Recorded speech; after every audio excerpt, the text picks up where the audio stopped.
سفیر کی ذہانت۔ سلمان اجنا دین کا محاصرہ کیے ہوئے تھے۔ محاصرہ دن بدن لمبا ہوتا جا رہا تھا، ایلچیوں کا تبادلہ ہوتا رہا۔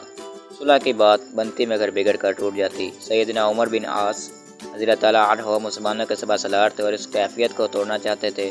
ایک دفعہ گفتگو شروع ہوئی تو خود سفیر بن کر رومی سپہ سالار سے ملنے چلے گئے۔ وہ بھی بڑا چالاک آدمی تھا۔ اس نے باتوں ہی باتوں میں اندازہ کیا کہ جو سفیر بن کر آیا ہے یہ کوئی عام مسلمان نہیں لگتا، بلکہ یہ مسلمانوں کا سپہ سالار ہے، یہ خود سفیر بن کر آیا ہے۔ اس نے اپنے ایک آدمی سے خفیہ زبان میں کچھ کہا۔ عمر بن عاص سمجھ گئے کہ یہ مجھے قتل کرنے کا ارادہ رکھتا ہے اور جان بچانے کی ترکیب سوچنے لگے۔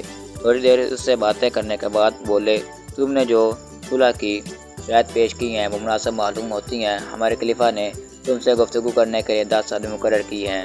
کل میں ان کے ساتھ تمہارے پاس آ جاؤں گا اور ہم بیٹھ کر صلح کی تمام شرطیں طے کر لیں گے۔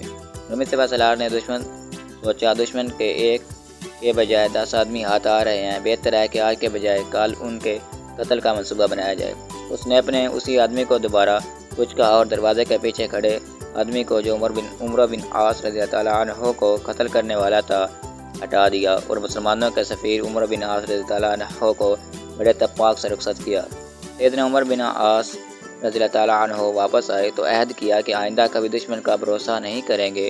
اسے دن رومی سپہ سالار کو حقیقت کا علم ہوا تو وہ بہت پچھتایا اور بولا، یہ شخص تو مجھ سے بھی زیادہ چالاک نکلا۔ اگر آپ کو میری ویڈیو پسند لگے تو چینل کو سبسکرائب ضرور کریں تاکہ ہر آنے والی ویڈیو آپ تک سب سے پہلے پہنچ سکے۔ شکریہ۔